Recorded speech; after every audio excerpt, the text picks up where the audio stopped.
Welcome to AP today news. Vizianagaram జిల్లా చట్టంపాడు గిరిశెక్కర గ్రామాన్ని సందర్శించిన జిల్లా వైద్యాధికారి డిఎండిహెచ్ఓ ఎస్ భాస్కరరావు యంత్రాంగం. శృంగవరపుకోట మండలం మూలబొడ్డవర పంచాయతీ చిట్టంపాడు గ్రామాల్లో మెడికల్ క్యాంప్. వారం రోజులలో 4 తల్లి బిడ్డ మరియు 18 నెలల బాబు ఒక యువకుడు మృతితో కదిలి వచ్చిన జిల్లా వైద్య యంత్రాంగం. చిట్టంపాడు గ్రామంలో ప్రతి ఇంటికి వెళ్లి కొట్టాం. పిహెచ్సి డాక్టర్ జె హారిక ఏఎన్ఎంతో కలిసి గిరిజనులకు రక్త పరీక్షలు చేసి అనంతరం మందులు పంపిణీ చేశారు.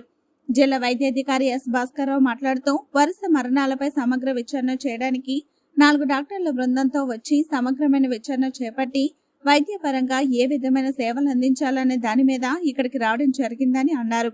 మాదల గంగమ్మ కిడ్నీ వ్యాధిగ్రస్తురాలు కావడం వలన 6 నెలల బాబు మెనింజైటిస్ మరియు 18 నెలల ప్రవీణ్ ఎస్పిరైసిస్ న్యూమోనియా వ్యాధి వలన మరణాలు జరిగాయని తెలిపారు. గిరిజనులు ఆర్ఎన్పి డాక్టర్ల వద్ద మరియు వేరే మందులు వాడి పూర్తిగా ఆరోగ్యం శృతిమించిన తర్వాత ప్రభుత్వ ఆసుపత్రిలో చేరేసరికి మృత్యువాత పడుతున్నారు.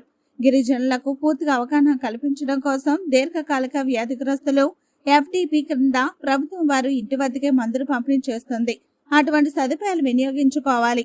ఏ విధమైన ఆరోగ్య సమస్యలు ఉన్న ఆశా వర్కర్లకు ఏఎన్ఎంను సంప్రదిస్తే 108లో తీసుకెళ్తారని అన్నారు. ప్రధానంగా చిట్టంపాడు గ్రామ ప్రజలు కోరుకున్న సమస్యలు 2. ఆరోగ్య సమస్యలు తలెత్తడానికి కారణం త్రాగునీరు సమస్య. నీటి ఓట ద్వారా త్రాగునీరు త్రాగుతున్నామని, క్రిములు కీటకాలు ఉంటున్నాయని, వాటి వల్ల మాకు ఆరోగ్య సమస్యలు తలెత్తుతున్నాయని, మాకు సరైన నీటి సదుపాయం బోరులు ఇప్పించాల్సిందిగా కోరుకుంటున్నారు. సరైన రోడ్డు మార్గం లేకపోవడం వలన డోలీలో రోగులను మోసుకొని 7 కిలోమీటర్లు తీసుకువెళ్లేటప్పుడు మార్గ మధ్యలోనే మృతి చెందుతున్నారని, అందుకు మాకు సరైన రోడ్డు మార్గం ప్రభుత్వం కల్పించాలని కోరుతున్న గిరిజనులు. సంభవించాయనే దాని మీద ఇక్కడ మేము విశదీకరిస్తే వాళ్ళందరూ కూడా అంటే ప్రభుత్వ వైద్యశాలకి అలాగే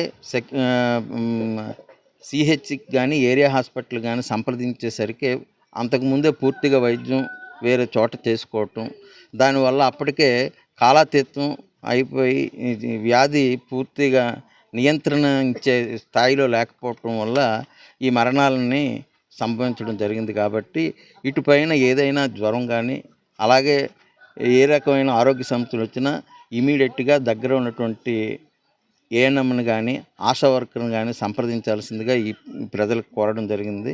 ఇక్కడ ఉన్నటువంటి మెయిన్ వీళ్ళ కంప్లైంట్ ఏంటంటే మేము కిందకు వచ్చి మేము 108కి ఫోన్ చేసినా కానీ రావటం చాలా లేట్ అవుతుందని చెప్తున్నారు.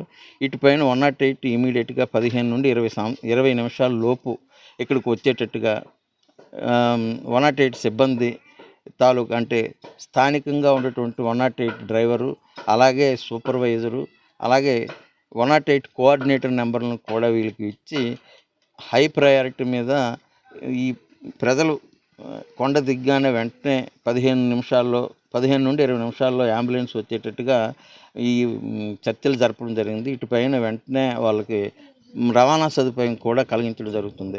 అలాగే ఎవరైనా కానీ మరణించినట్లయినా మన గవర్నమెంట్ హాస్పిటల్లో వాళ్ళకి ఇక్కడికి రవాణాకి రావటం ఇబ్బంది అని చెప్తున్నారు. ఆ రకంగా కూడా ఇమీడియట్గా మహాప్రస్థానాన్ని వాళ్ళకి ఏర్పాటు చేసి వాళ్ళకి రవాణా సౌకర్యం అక్కడ నుండి ఇంటి వరకు కూడా పూర్తిగా ప్రభుత్వ